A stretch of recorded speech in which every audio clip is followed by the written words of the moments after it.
Hey YouTube, Earl here, and it's time for another pleasant Thursday night smoke. And so for our tobacco tonight, I thought we would smoke a little bit of this pleasant smoke, Rattray's Marlin Flake.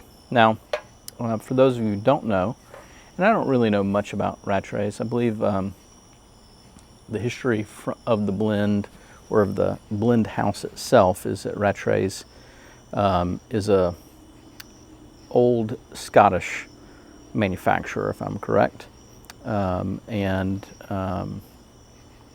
it's now, I believe, produced by Kohlhaas and Kopp.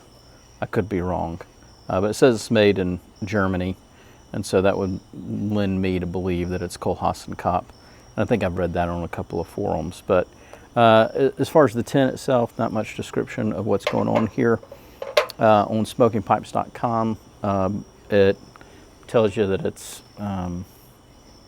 basically a dark Virginia flake, and maybe got a little bit of a different spice to it, and that you've got some perique and burley in the flake. And so those are the main ingredients. Virginias, heavy on the Virginias, perique, and maybe a little bit of, is it burley or black cavendish?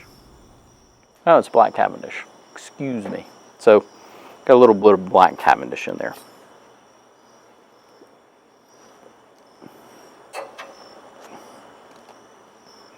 If we do, it's unflavored. So from the tin itself, it comes in nice flakes. And I'll show you some. And I really like the way they've done the flakes, because I don't feel like rubbing out my flakes all the time. I like to fold and stuff sometimes. And that flake is just perfect for folding stuff.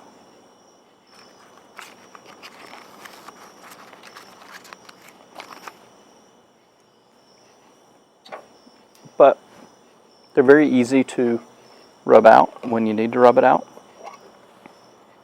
The tin note itself, it's just a very, it's a good dark sweet flavor. So I smell molasses, maybe honey. So it's got this sweetness to it, and then it's also got a little bit. I mean, you can smell the Virginias a little bit, but it's not a classic bright Virginia at all. So it's more dark Virginia. So you've got some form of sweetness. I mean, almost just sugar smell to it. And then there's some underlying spice there. I can't put my finger on it. It's not licorice, but it's in a similar vein. And then you've got this sweetness, but it's kind of a dark sweetness. Some might say, my wife kind of said caramel. I don't think that's it. To me, it's a little bit more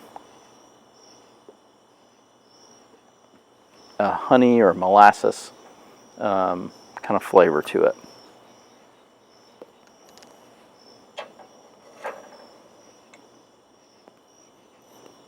Then it's very heavy on the stewed fruit side of things. I would chalk that up to the perique, but also probably very much so because of just how dark those Virginias are. I don't know how long this is aged together before they slice it into their flakes, but those Virginias are very dark. I don't know how much you could see of that flake, how much it picked up on the camera, but it's a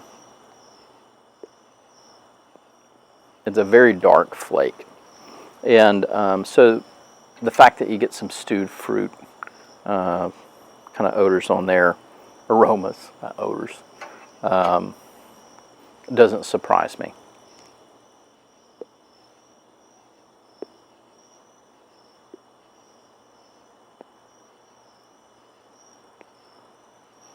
Now, when I smoke it,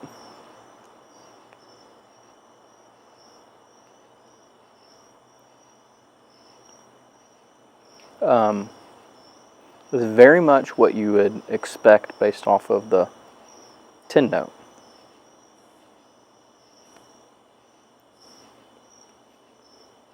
But much more of that classic Virginia flavor that you don't get on the tin note comes through here.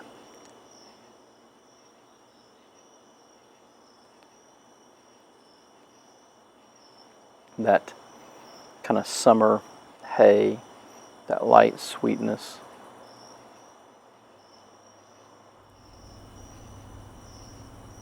And I'm getting that molasses and caramelly flavors here. Now, when you buy it, you're probably going to want to rub it out for a few minutes before you smoke it. I've had mine open for maybe a month, month and a half. Now, I live in Louisiana, and my house is always very humid. So your mileage may vary on this, but mine's been open for a good bit, and even now, I still need to let it dry out for about 10 minutes. I can feel the flake is still wet to the touch. But a lot of people I know who are into pipe smoking love this blend. When I first smoked it, I didn't really see anything special to it, but it's grown on me a little bit. A lot of these Virginia periques have grown on me in the last few months. Maybe it's because it's summer and it's just so hot. But there's a definite sweetness, and I packed my bowl too tight. So here's my deal, is I rub out a flake. And when I rub out a flake, I try and get the whole thing in a bowl. I know that's not right. I know I'm not supposed to do that, but I tend to overpack it. Then you add on top of that it was a flake, and I probably didn't rub it out perfectly into ribbon cuts, and so you still got large chunks. And so when you light it, it expands.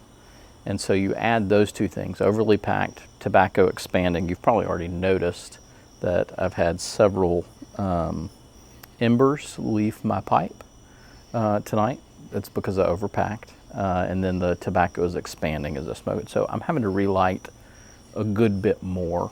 I'm still consider myself somewhat inexperienced smoker, but it's because I made a mistake on the way that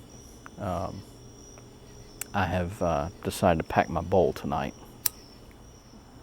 But if you're new to smoking, that's something that you should know, is you're going to mess up how you pack your bowl from time to time. And so, what do? Well, you could unpack your bowl and repack it. That seems like a reasonable way to do it. The other thing is you can do what I've just done, is understand you've made a mistake, understand it's going to impact the rest of your smoke, and just take steps to enjoy it anyway. So that means I'm going to let this go out if it feels like it needs to go out more often. Okay, that's no big deal, relighting tobacco. Sure, it changes the flavor a little bit each time you relight, but it's better than tongue bite. And that's the biggest advice that I'd give to somebody who's trying to learn how to smoke a pipe. If you've come over because you're a cigarette smoker, or if you've come over because you're a cigar smoker like me, and you're looking for a less expensive way to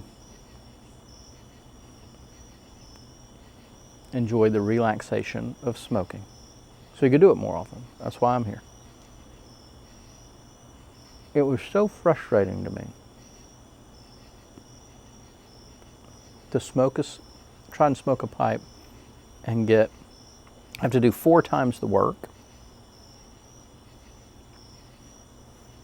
and to get half the smoking volume that I got from a cigar. And on top of that, I got tongue bite. So, how do you solve that? Number one, go into this knowing you're not going to produce as much smoke as a cigar or a cigarette, okay? You're just not. It's a pipe. Second is know that the pipe is going to go out on you. Now, I know that there are people out there who claim and say that they can light a pipe and smoke the whole thing each and every time. And that's fine. That's a wonderful thing. God bless them. I'm not one of those people. I have to relight a few times. And what I learned is that as soon as I accepted that it may take me 10 times relighting a pipe to get through a bowl. That's a lot, but it might take me that. If it takes me that, that's okay. The question is, did I enjoy it? Who cares how many times I had to relight it? Really, nobody is counting. There's no tobacco snob sitting around, right? So just go ahead and free yourself from that expectation. And don't do what you do with a cigar. If you notice the cigar's going out, you take a whole bunch of big puffs with it, right? And short, rapid puffs, and you'd get it back going. Well, that's nice. You can do that with a cigar because you can let it kind of go for a minute. After that, with a pipe, if you do that, it's going to go right back out. But on top of that, if you keep doing that, you're going to heat that bowl up. You can't hold it anymore. And then when you try and smoke it, you're going to just burn the snot out of your tongue. So don't do it. Just enjoy it. But this blend, I find it very, it's hard to describe. There's almost a fruit flavor to this. The sweetness of it is almost, I'm going to say something here, it's going to sound crazy. It's almost like a sweetness of a honeydew melon to me. Or maybe not like a watermelon. Not this kind of watermelon flavor. It's got that level of sweetness. So, what do I think about Marlin Flake? Marlin Flake is a good blend. Make sure you rub it out.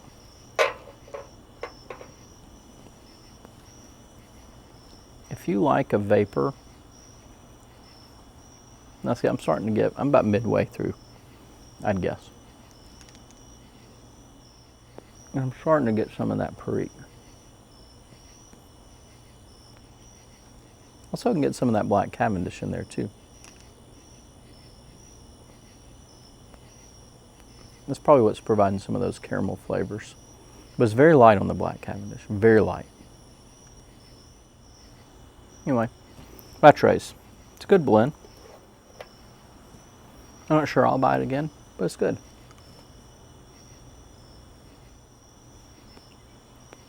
Till next time.